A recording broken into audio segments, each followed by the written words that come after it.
Tere õhtust, head vaatajad. Oleme televisioonis täna, jah? Meil on täna au olla EBS-i stuudios siin Lauteri tänaval.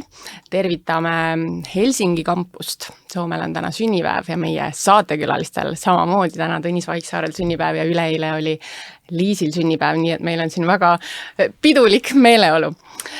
Aga mitte sünnipäevade pärast me ei ole täna siia kogunenud, vaid täna siis agendas rääkida innovatsioonivõimekuse meistriklassist, mis meil kevadel tuleb ja saatekülalised valitud ka oma valdkonna tippude hulgast, nii et Liis Holiini digiagentuuri spetsialist skaleerib turgudel tooteid, teenuseid ja tavaliselt infopäevade podcastides või laivides alati kutsutakse ka programmi vilistlasi, aga kuna meil esimest korda seesugune programm kevadel ellu kutsutakse, siis meil ei olnud vilistlast võtta, aga meil oli võtta esimene inimene, kes programmi registreerus.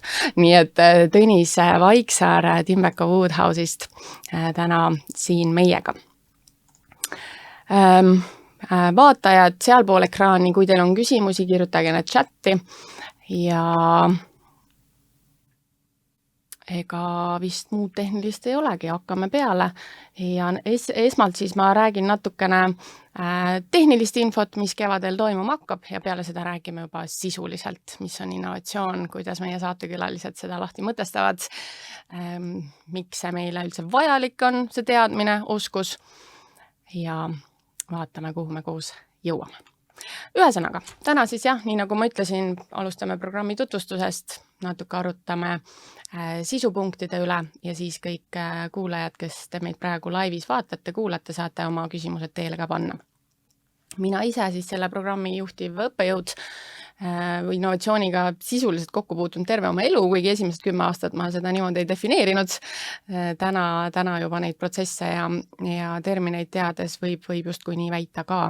Aga peamiselt siis just era- ja avaliku sektori koolitamisega tegelen innovatsiooniprotsessidega, ka Cleveroni juures täna interimjuhina toimetan.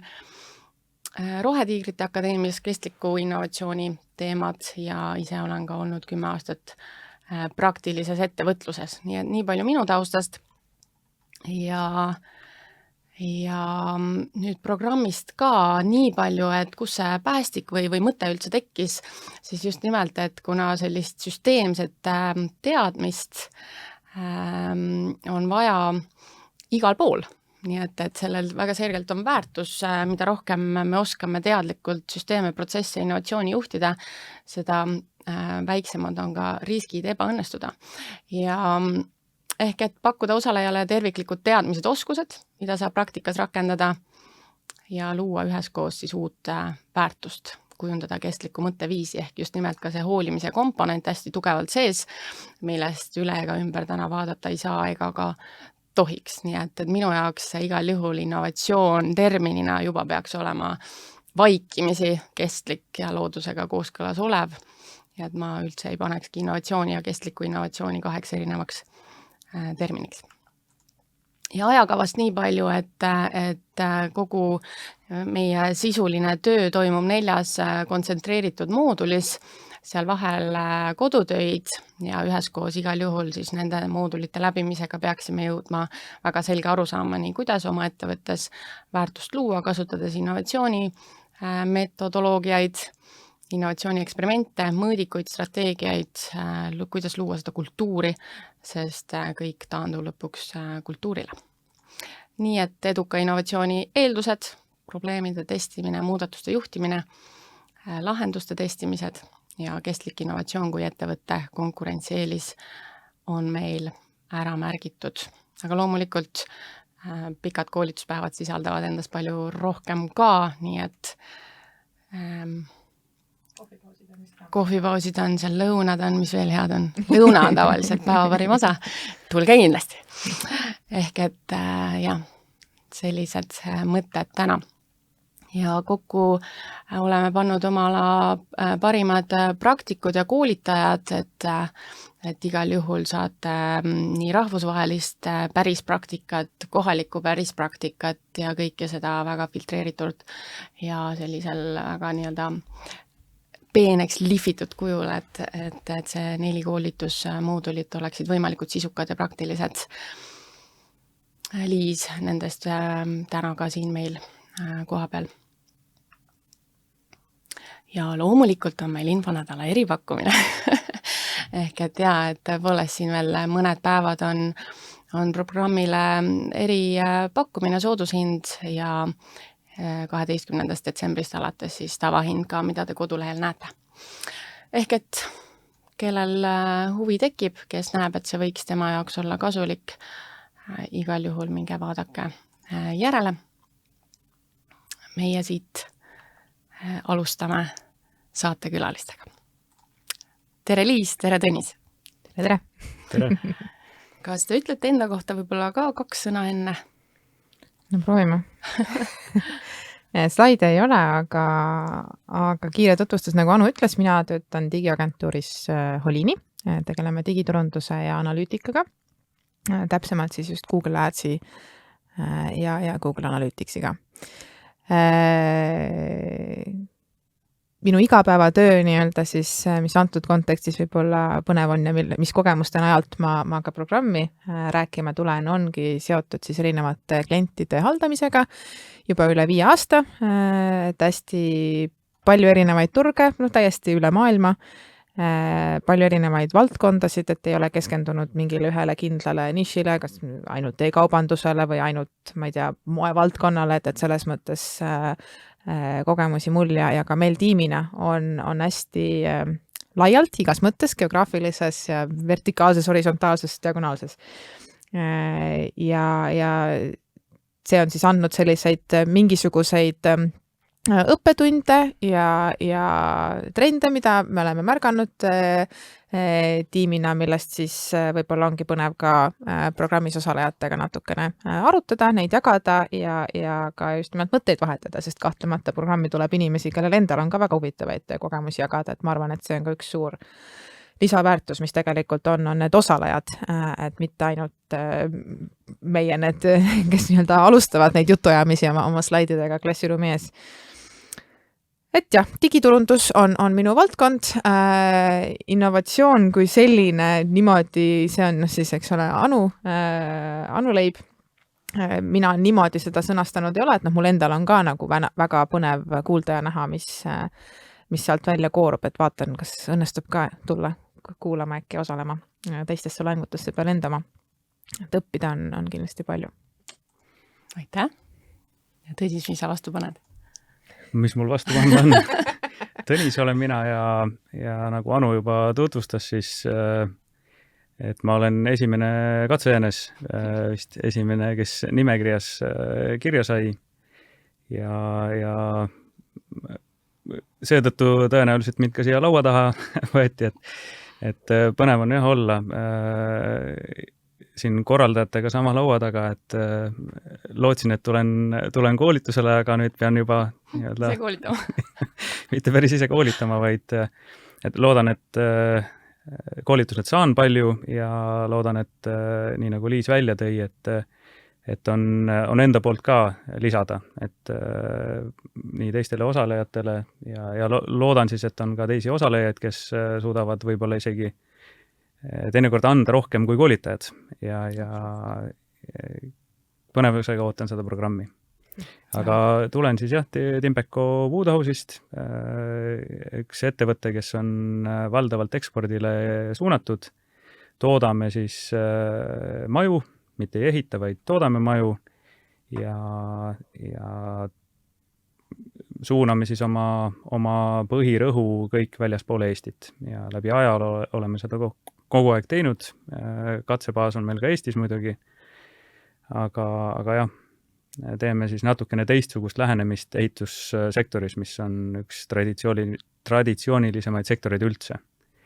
Nii et ja Timbekos siis töötan müügiosakonna juhina, panustan ka juhatuse tasemel ettevõtte arengusse ja seepärast selline uuenduslik mõtlemine ja uute ideede kogumine on ka minu üks selliseid valdkondi. Ja infokorjel ma siin olen. Väga hea, me veel jõuame Timbeko suurte saavutusteni siin jutu käigus ka, aga võib-olla ma alustaks sellest, et kuna see innovatsiooni sõna või termin, mina olen juba kuulnud küla pealt, et see on sõimusõna. Ehk et see on justkui nagu nii ära devalveerunud, kuna seda sõna ennast väga harva sisuliselt üldse lahti mõtestatakse.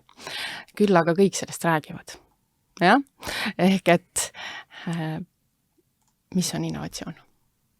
Vaatad mulle otsa, ma siis proovin esimesena. Nojah, vaat mina ka niimoodi enne selle programmiga liitumist ei olnud seda niimoodi läbi mõelnud otseselt, sest tõepoolest see sõna on igal pool ja ta lihtsalt on.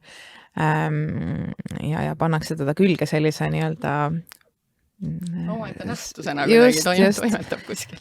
Et kui mina seda nii-öelda enda jaoks lahti mõtestan nüüd praegu ilma tegelikult innovatsiooni kui valdkonda selliselt tundmata, siis ma mõtlen, et see võiks olla selgelt midagi uut, midagi selles mõttes teistmoodi tegemist, et teistsugused lahendused, asjade efektiivsemaks muutmine, vahel võib-olla innoveerimise katsete käigus tuleb välja, et ei olnud efektiivsem, aga siis jällegi see kursside ümbermängimine ja üleüldse võib-olla lihtsalt avatud meel, muudatuste pooldamine, sellised fraasid ja mõtted nagu pähe hüppavad, et miskit sellist. Juba oli peaaegu lähedal, koolitükid on õpitud. Nii, Tõnis, kuidas sinu peas innovatsioon kõlab? Jah, päris palju sarnasusi Liisi nii-öelda välja toodud punktidega, aga jah, see ei ole ainult uued asjad, et tihtipeale ei pea uusi asju looma, vaid kasutama hoopis teisel otstarbel või teises sektoris. Innovatsioon on selles mõttes ka väga suhteline sellest perspektiivist, et kus seda sama ideed, toodet või teenust kasutatakse. Ja seda üks selline minu põhjus ka, miks ma selle programmiga liituda tahtsin, ongi leida võib-olla juba olemasolevatele toodetele teistsugust väljundit või mingisugust lisa, mis annaks siis konkurentsieelise juba olemasolevale. Ja loomulikult uue leiutamine ja sellega kaasnevad läbikukkumised ja nii-öelda uuesti püsti tõusmised ja see loomulikult ka, aga võib-olla juba on võimalik olemasolevat ära kasutada ja võib-olla väiksema pingutusega siis suuremat tulemust saada. Et minu jaoks ka innovatsioon on siis ikkagi vajalik selline mõtteviis, et sa kogu aeg küsid iseendalt küsimusi, teistelt küsimusi ja üritad seda ettevõtte seisukohalt siis konkurentsieelist kuskil enda heaks ära kasutada. Äkki ka vahel võib-olla mitte asjade juurde tegemine, nii-öelda väga piltlikult öeldes, vaid äkki ka mõne asja ärajätmine, ärakaotamine äkki on ju väga õige point, innovatsioon, et ega asju meil ongi siin maailmas natuke liiga palju. No natukene, absoluutselt.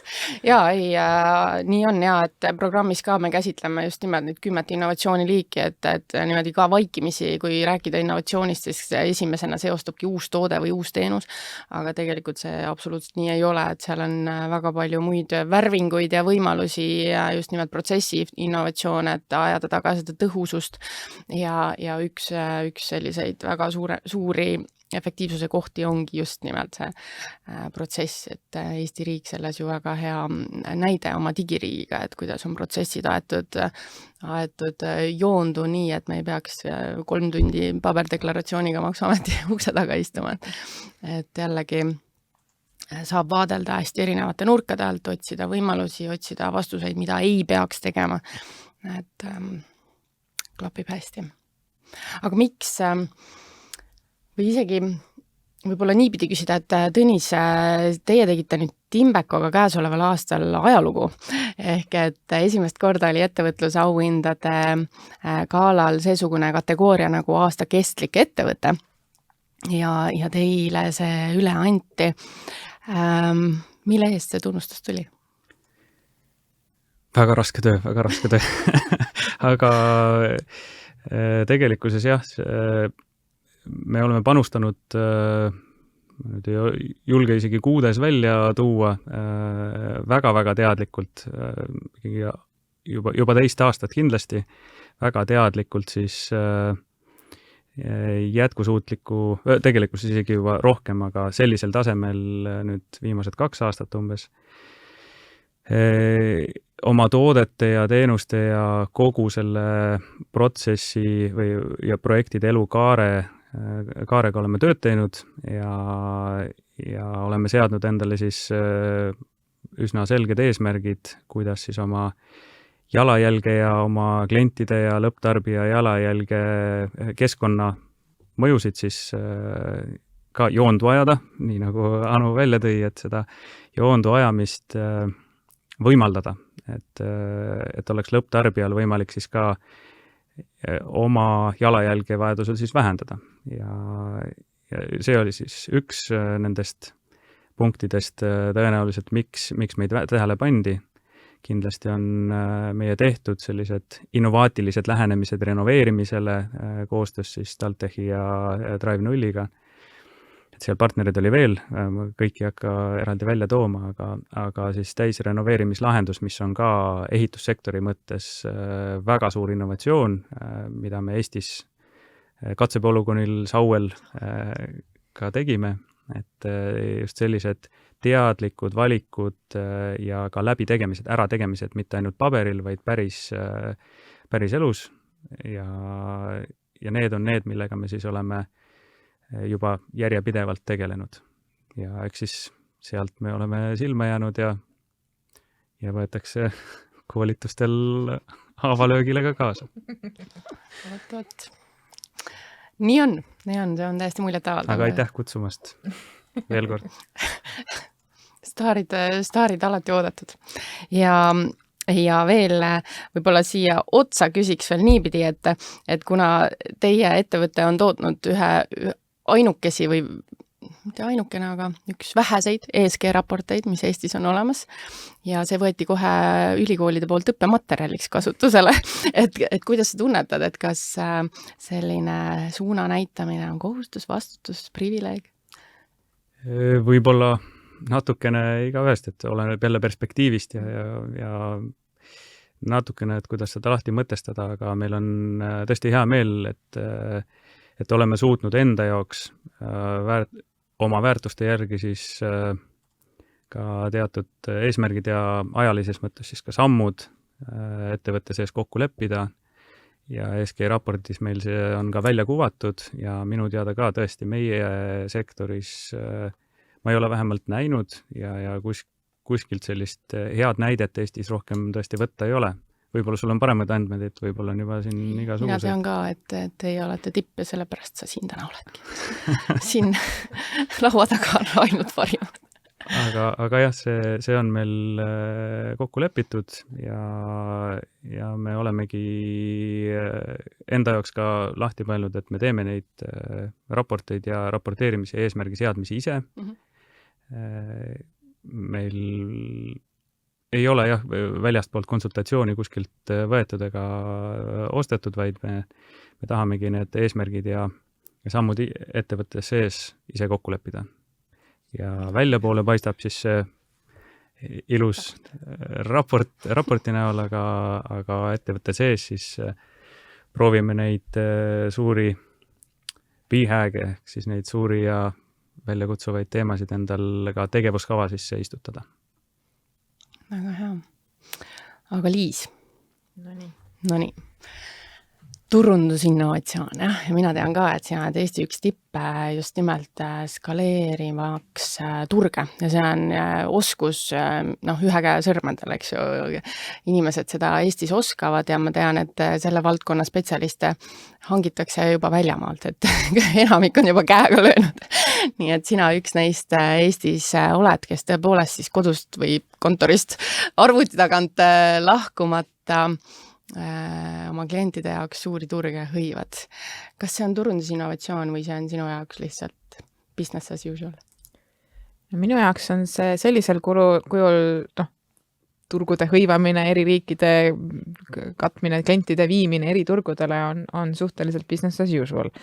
Aga noh, see valdkond kui selline üleüldse see digiturundus, see ongi juba iseenesest nii sa eladki innovatsiooni sees, et sinu jaoks normaalsus ongi iga päev teha innovatsiooni. No ütleme siis nii jah, kui sa seda niimoodi defineerid, ma ei ole jah ise mõelnud, aga põhimõtteliselt küll, sest et see valdkond on nii muutuv, et kui natukenegi eemal olla, siis no vaata üldse, kas jõuad järgi udeda jube kiiresti, et no selles mõttes see on ka ikka täielik tiimitöö on üldse nagu püsida viimaste uuendustega kursis. Et noh, üks asi on teha oma töö ära, siis mis iganes X arv tunde nädalas, aga noh, sinna lisaks peab olema sisse kirjutatud lihtsalt see õppimise aeg, et muidu noh, jääd maha.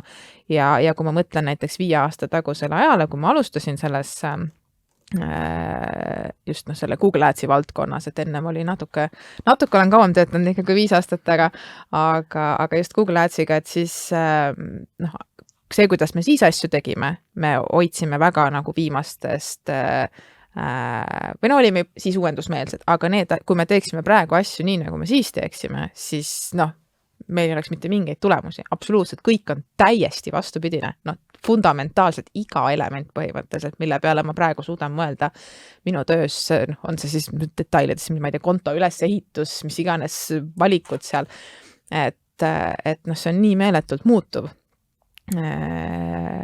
Ja noh, kuna see digi on selline, et ma ei pea olema füüsiliselt kohal, et nüüd turundada Ameerikas või kus iganes, Euroopas, kus iganes mandril, siis see eri riikide katmine ja niimoodi skaleerimine on jah käinud alati asjaga kaasas. Aga see, kuidas me seda teeme detailsemalt, et seal on innovatsiooni küll ja veel ja kogu aeg muutub. Wow. Eelmine nädal tuli ju nüüd siis nii-öelda uus internet selles mõttes, et samasuguse mõjuga uus asi, nii nagu oli toona internet ehk et see samune maailma kõige targem AI. Päris tea, kas te olete jõudnud temaga juba vestelda, aga eelmine nädal see välja tuli. Elon Musk siis ka üks seal kambajõmmidest, mille tõttu ka USA-s, ma saan aru, väga suurt lehekajastust ei ole, aga kogu sotsiaalmeedia kihab. Ja ka vestlesin härra või proua AI-ga täna. Ei tea, kas seal üldse tohib enam sugude? Jah, see on ka omaette teema, aga jah, et tõepoolest tahtsingi nüüd küsida selle nurga alt, et kui meil on olemas täna reaalajas AI või chatbot, mis iganes ta nimi on, kes annab mulle, noh, kui ma küsin, et okei, market trends sellised, kui palju on, ma ei tea, liitintressi-määrad sellel turul Skandinaavias, USA-s, UK-s, ma ka jah, tegin täna pika vestluse temaga maha. Küll aga, mis ma avastasin... Sinu vestlus oli palju põnevam kui mulle välikult, mul olid sellised lihtsalt öeldes pigem rumalad. Ja ei, ma ikka küsisin nagu päris asja kohta. Ja mis ma avastasin tegelikult oma vestluses oli see, et mina tegin selle sama asja kohta ise eelnevalt seal 15-20 tundi uuringut. Ja kui ma panin talle need küsimused vestlusesse, siis see, mis tema mulle vastu andis, erines olulisel määral. Olulisel määral, mis mõjutaks äriotsust. Ja nüüd ongi nagu see küsimus, et kui palju hakkab tekkima sellist efekti, et aga noh, ma saan selle info sealt lihtsasti kätte, ma enam ei ole väga kriitiline, sest ma tean, et ta analüüsib seal pool interneti ja järelikult tal on kõige õigem vastus, et ma oma nagu inimaju enam justkui siis ei rakenda. Et kui palju hakkab sealt nüüd siis seda tekkima, et kui tema ütleb, et see on trend, siis ma hakkangi sinna trendi pusima ja see tähendab, et see muutubki trendiks, jah? Versus see, et ma ikkagi lasen selle infoga läbi oma enda nii-öelda filtri või oma uurimismeetodite ja võimete, et analüüsida, mis ta ütleb mulle siis see chatbot turutrendide kasvupotentsiaali investeeringumahtude kohta versus, et ma võtan selle ikkagi oma tööriistaga ka veel korra ette. Kas seal tekib selline, et nüüd öeldakse meile kõik ette, ma tean täpselt, mis sõnadega kuhu turundada, kuidas konto seadistada versus ma ikkagi olen veel natukene olulisem komponent kui AI siin planeedil maa. Ja, niimoodi ma ei ole selles mõttes, jah, see on huvitav mõte, et võrrelda nagu mingi enda analüüsiga vastuseid, et seda ma nüüd täna õhtul kindlasti proovin. On ju, väga põnev, õhtuseks on tegevus olemas. mille baasil ta seda infot võtab, eks ole, kas mingid vastused kindlasti saab niimoodi väga mugavalt kätte ja kõike võib-olla jah, lihtsamaid asju ei peagi kontrollima, aga mina praeguses faasis ikkagi, kuna see asi on nii uus, ma ei tea, kas ma olen vähe innovaatiline, et ma natuke umbusaldan või mis iganes, et ma otseselt ei umbusalda, aga ma arvan, et praegu küll see inimaju ikkagi veel võiks käia sinna, et see inimene võiks olla nagu selle masina juht ikkagi. Et sealt saab mingeid protsesse lihtsustada, andmeid kätte, vastuseid koondada, et seda nii-öelda manuaalset lihtsamat tööd nagu lasta tal ära teha mingit researchi. Aga juba koode ja just, et seda mul arendajast elukaaslane just ütles, et küsisin, et kirjuta mulle siuke koodilida ja perfektselt tegi ära. Ja siis kui ütled talle, et aga ei tööta, siis ta mõtleb natuke, parandab ära. No vot, et selles mõttes väga ägedad arengud, kuhu suunas asjad liiguvad, aga jällegi see ütleb, et meil ongi vaja sellega kaasas käia, meil on vaja leida siis endale uus rakendus, kui mõni mis iganes amet või senine tegevus saab nii kindlalt selle AI poolt kaetud. Et innoveerigem. Tööstused kukuvad. Et ma arvan, et täna kohe midagi kukkumas ei ole, et see on ikkagi nagu uus, aga see on paratamatu, asjad muutuvad kogu aeg ja seda ei saa jääda kiruma ja porisema kuskile nurka, vaid tuleb ka innoveerida ja asjaga kaasas käia. Tekkis kohe paralleel siin Matrixi triloogias Oracle'i ja Neo vaheliste vestlustega, et kes siis otsustab ja kuidas otsused sünnivad üleüldse, et eks see mõnes mõttes on jah, selline nii uus asi kõigi jaoks, aga kuidas ta inimesi mõjutama hakkab, see on ma arvan, et keegi ei oska veel kriitikameel, ma arvan, peab alati säilima. Ja sest seal ei ole allikaid juures, et see oli minu jaoks kõige keerulisem, et ta viskas mulle need vastused, numbrilised ja täiesti nii-öelda faktilised trends in this market based on that, on ju. Ja ta ei anna mulle ühtegi allikat, ehk et mul ei ole võimalik nagu aru saada, et kust see info on võetud, kas see ongi lihtsalt võetud sealt Wikipeediast üks infokild, mis on 5 aastat tagasi uuendamata või kus kohast ta selle, 2021 on siis see andmestik, mida ta seal läbib, aga ikkagi, et ma ei saa teda nagu konteksti panna või ma saan ei ole võib-olla ka keskmine inimene, et need otsused hakkavad kui selle põhjal hakatakse otsustama, siis kes on see keskmine inimene, et kas teda üldse allikas huvitab. Praegu tegelikult ju guugeldades leiab igasugust infot ja sinna on võimalik panna ka täielikku taasta ja pannaksegi ja inimesed tsiteerivadki täielikku jama, et umbes, et uuringust lugesin, aga või uuring väidab seda, aga kui paljud tegelikult üldse selle teadusartikli lahti on löönud. Kas see uuring üldse on olemas? Kas see on olemas, mis seal sisu on, millistel alustel see uuring on läbi viidud ja see, et asi on uuring, kas see tähendab kvaliteeti, Postimees ju teeb ka kogu aeg uuringuid seal oma lehel on need pollid, eks ju. Uuring, eks, et jällegi sõna, mis on täiesti devalveerunud.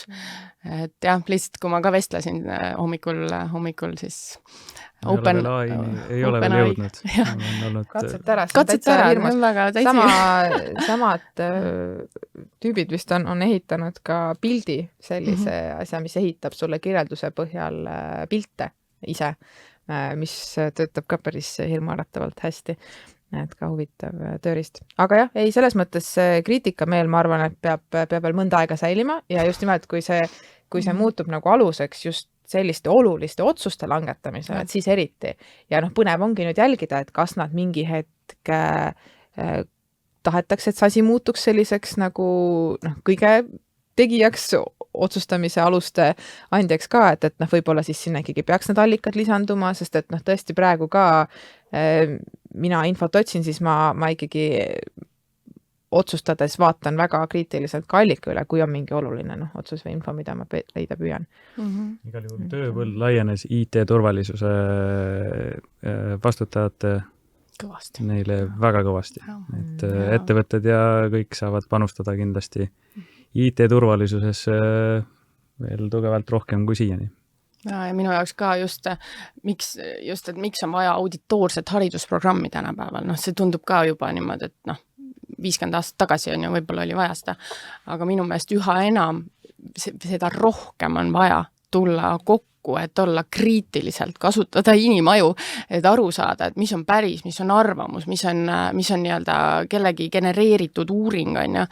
Ehk et just nimelt see koosõppimine, et need osalejad ise saavad valdkonna spetsialistidena päris asju arutada, et me saame koos mõelda. Ehk jätkuvalt see brain power, ma ise tahan siiralt veel uskuda, et homo sapiensil on eelised, veel on meil lootust. Aga jah, et seda ma küll märkasin, et allikaid ei ole ja need tulemused, milleni mina jõudsin, olid ikkagi märgatavalt teistsugused. Aga mõtlemise juurde juba jõudsime. Kas innovatsioon, võib-olla Tõnis sinu käest küsin suure ettevõtte protsesside mõistes, et kas innovatsioon on juhuslik, on ta protsess, kuidas ta teie puhul ennast ilmutab või mida teie enda konkreetselt nüüd puidu või puitehitiste tootmise protsessis nimetate innovatsiooniks? Päris juhuslik ta kindlasti ei ole, et ega ma päris juhuse tahtel selles programmis ka ei osale, et see on ikkagi teadlik otsus olnud. Ja eks juhuslikkust on ka kindlasti, ka kogu elus peab õnne ka olema, aga et seda õnne rohkem oleks, siis tuleb ikkagi selle nimel tegutseda ja luua keskkond, kus ideed saavad sündida. Ma olen kuulnud, et õnn on see, kui ettevalmistus kohtub juhusega. Midagi sellist, jah. Päris hea teit tuleb sellest. Et jah, juhuslikkust ka kindlasti jääb, aga et seda juhuslikkust ja selle hea õnne tõenäosus suureneks, siis tuleb ikka selle nimel teadlikult tegeleda ja luua ettevõttesiseselt ka. Sellega tuleb vaeva näha, tuleb luua avatud õhkkond, et inimesed julgevad ideid välja käia, julgevad olla kriitilised ja ei oleks sellist hierarhilises mõttes, et info ei jääks kuhugi seisma. Et info liiguks mitte ühepidiselt, vaid mõlemat pidi ja küll igas suunas põhimõtteliselt, üles-alla, kõrvale, vasakule, paremale ja ka kriitika. Mitte ainult head mõtted, vaid just ka sellised ettepanekud, mida me ei peaks tegema ja mida me võiks teha ja nii edasi. Et seda õhkkonda see õhkkond ei teki ka ilma lihtsalt niisamuti. Et meil see ehitussektoris, kuna ta nii traditsiooniline on, et kui ma kuulen, kui palju siin innovatsiooni ja uusi lähenemisi, hirmus hakkab. et selles IT-s, et see võib olla tõesti väga hirmus, et kui ehituses 20 aastat, kui on olnud nüüd periood, et kui 20 aastat kõrval oled, tuled tagasi, vaatad, et Aamer on siin samas ja lähed edasi. Aga eks see ehituses ka muutub ja organisatsiooni kultuuri mõttes ka me oleme läinud ikkagi päris head sammud edasi sellisest vanakooli organisatsioonist õnneks, et see juhtimine ja laiapõhjaline lähenemine juhtimise otsuste tegemisel, see on minu arvates väga suur väärtus ja oluline, et see ettevõttes olemas oleks. Ja sealt sünnib ka paremaid ideid ja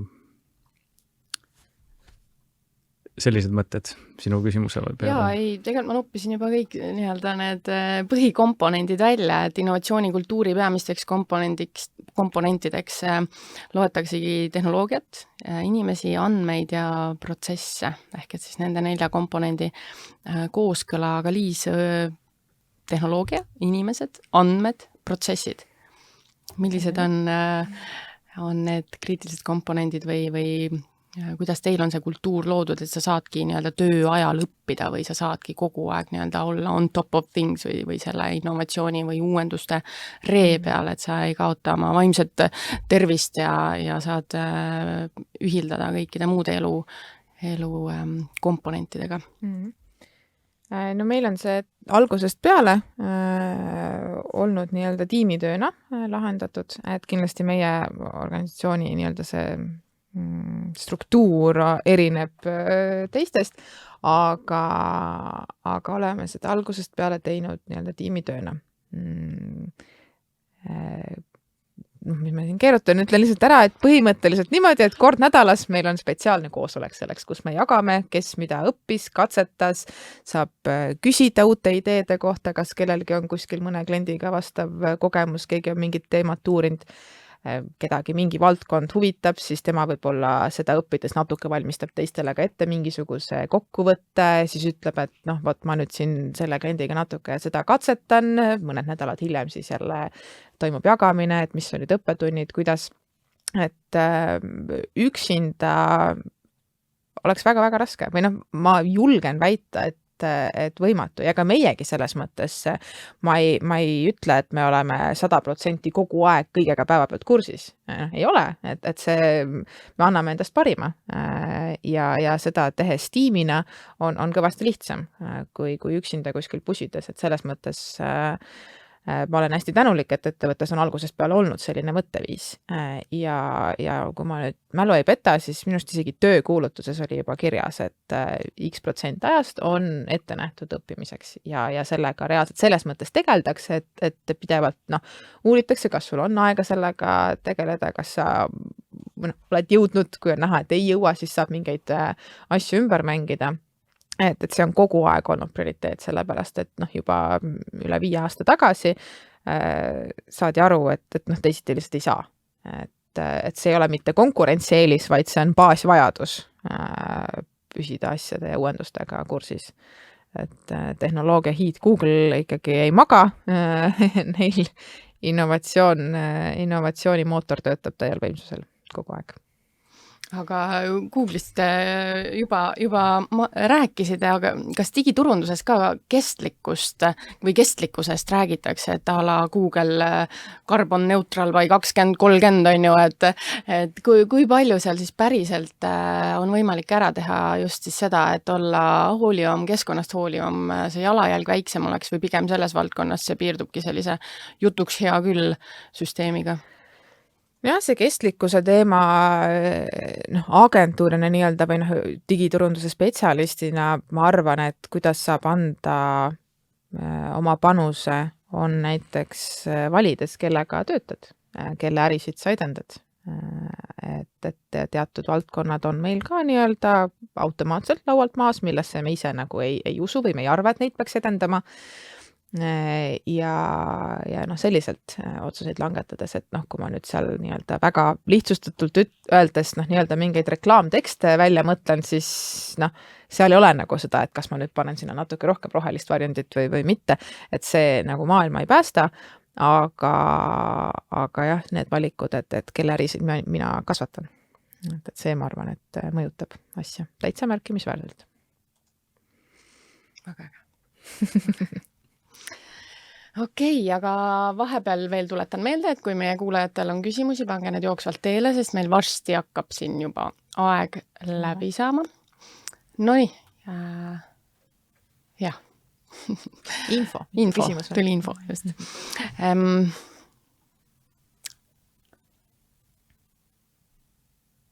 Mis siis veel?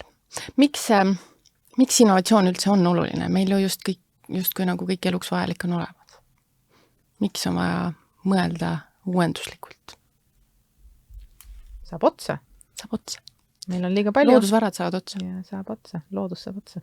Aga jah, kui sama teenust või sama toodet 10 aastat järjest teha, siis see väga uus toode on juba 9,5 aastat vana selle 10 aasta perioodi lõpuks, et see areng ja innovatsioon, nii areng kui innovatsioon, mõlemad on selles mõttes olulised. Innovatsioon võib-olla jah, on selline järsema mõjuga ja suurema mõjuga, et mõlemaid peab olema. Innovatsioon võib-olla käib siis teenuse ja toote osas siis selliste hüpetena, et areng läheb natukene timmerdades, aga innovatsioon läheb siis suuremate hüpetega, et võib-olla selle realiseerimine või realisatsioon võtab natuke rohkem aega, aga ta käib järsema muutusega. Ja aga kui neid hüppeid ei tee, siis ainult sellise fine-tuning uga ja timmimisega väga pikalt ei purjeta, kui nii öelda, et purjetad sabast teistel. Seda on isegi mõõdetud, jah. Teil on täitsa õigus, et Fortune 1000 ettevõtete analüüsiti läbi ja kellel oli innovatsioon, oli järk-järgulise iseloomuga, need kaotasid 80% juhul konkurentsivõime. Et seda on isegi vaadatud pealt, et kuidas siis või millised on eduka innovatsiooni eeldused näiteks oskate te öelda, mis võiks olla eduka innovatsiooni? Jah, ma kevadel räägin. Aga ei, tegelikult ka seda uuriti 2000 ettevõtte pealt. Doblin uuris Deloitte uurimisüksus ja nad jõudsidki tegelikult selleni, mis on justkui nagu talupoja mõistus, et kuna innovatsioon oma iseloomult on ju nii-öelda mida kaos öelda, aga justkui määramatus, et sa ei tea, mis läheb läbi, mis ei lähe läbi, sul on hüpoteesid, sa valideerid, sa otsid neid vastuseid, kuhu panna, ressursse, kuhu mitte. Ja 2000 innovatsioonimeeskonna pealt siis leiti, et see seltskond, kes siis suudab pika aja vältel taluda ebakindlaid tingimusi, on fokusseeritud kõrge kvalifikatsiooniga. Aga esimesel kohal just nimelt oli siis see pika aja vältel ebakindlate tingimuste talumine. Kuna juhtidena või inimestena vahet ei ole, mis positsioonil see enesekindlus kasvab läbi eduelamuste. Kui sa pika aja vältel ühtegi eduelamust ei saa, et sa kogu aeg otsid ja valideerid ja ehitad prototüüpe ja testid oma tehnoloogiat. Ikka ei lähe, vale turg, vale toode, vale probleem. Et kui sa 2-3 aastat järjest ühtegi eduelamust ei saa kannatud, eestlased kannatavad ära. Peab rabajuoksu harjutama. Õõtsikus kogu aeg ühtegi kõva pinda jalge all ei ole ja sa pead ikkagi nina vee peal püsima. Jah, see on väga hea nagu selline võrdlus, on ju. Aga mitte looduskaitsealal. Mitte looduskaitsealal. Just. Ja kiiresti ka, jah. Aga eks seda innovatsiooni ja järsemat muutust tõukab tagant praegu see nii-öelda roheline tagatuul, mis Euroopas on, et eriti meie sektoris, aga kindlasti puudutab ka see erinevaid digisektoreid või IT-alasid, aga ehituses on see pööre, nii-öelda rohepööre, aga mulle see sõna otseselt ei meeldi, aga nii-öelda jätkusuutlikumaks muutuv ehitus on ikkagi vajadus ja see muutub ka nii-öelda baasvajaduseks, et me ei saa raisata nii palju, aga samas vajadus nende elamispindade ja vanade elamispindade paremale tasemele tõstmise järgi on üüratu ja seda ei ole võimalik siis selliste raiskavate meetoditega pikka aega teha. Ja sealt see tõuge vähemalt meie sektoris innovatsiooni nagu teha ja skaleerida töötavaid probleemi lähenemisi, et see tõuge on päris suur ja tõenäoliselt muutub järjest suuremaks. Kas tarbija poolt on ka nagu teie valdkonnas just see, et tarbija ka juba nõuab rohelisemat jätkusuutlikumat lahendust? Teatud tarbija on, meie näitena siis meil tegelikult oli üle 10 aasta tagasi oli juba tänases mõistes, isegi tänases mõistes selline innovaatiline toode oli olemas, aga see ei läinud nii-öelda lendu selle tõttu, et tarbijal ei olnud, võib-olla tarbija ei olnud nii teadlik, oli ainult erakliendi toode ja kuna ta oli nii niši toode, siis ta oli ka kallim. Aga täna ikkagi tarbija või ütleme, eraklient või inimene, kes endale kas siis elamist vaatab või olemasolevat parandada tahab, siis tema vaatab numbrit ja see tihtipeale ei ole võimalik teha keskkonnasäästlikke otsuseid, kui see on kallis. Ja täna, eks see eelkõige Euroopas, mujal see nii suur ei ole, aga Euroopas siis tõenäoliselt raha hind, ma loodan, et ka Eestis varsti muutub, et raha hind ehk siis kasutatavate laenude intressimaksed tulevad siis sõltuvusse selle lahenduse keskkonnamõjust. Et kui ta on võimalikult väikese negatiivse keskkonnamõjuga või teatud tingimustel võib isegi positiivse keskkonnamõjuga olla, eks näis, võib-olla jõuame sinnani. et sellisel juhul on algne investeering suurem, aga kogu kulu väiksem. Ehk siis mõjutada seda tarbija käitumist, seda teed, mis reaalselt töötab. Nii kalli asja puhul, nagu seda on maja või maja remont on vist eriti raske veenda inimest, et kuule, et langeta nüüd rohelisem otsus, et see on küll kallim. Mingi kolmandik kallim, aga. Soodsamate asjade puhul on kindlasti lihtsam ja tarbijad ka langetavad neid otsuseid üha rohkem. No õnneks ikkagi me seda trendi näeme, et tarbija juba natuke trambib jalgu, ükskõik mis tootegrupiga. Noored ei ole hukas. Just noored pigem ongi noorem generatsioon on see, kes seda rohkem väärtustab. Ehk siis jagavad sõite, kasutavad meiesugused noored on väga teadlikud, väga keskkonnateadlikud ja nemad on kindlasti suuremad selliste jagamismajandus on võib-olla vale sõna. Hoolimise komponent. Nad on pigem rohkem altid selliseid teenuseid kasutama, mis on siis ka pikaaegselt võib-olla väiksema keskkonnamõjuga. Ehk tegelikult kestlik innovatsioon ja see vajadus, tungiv terav vajadus olla loodusega kooskõlas loob kindlasti uusi ärimudeleid, uusi valdkondi, uusi võimalusi.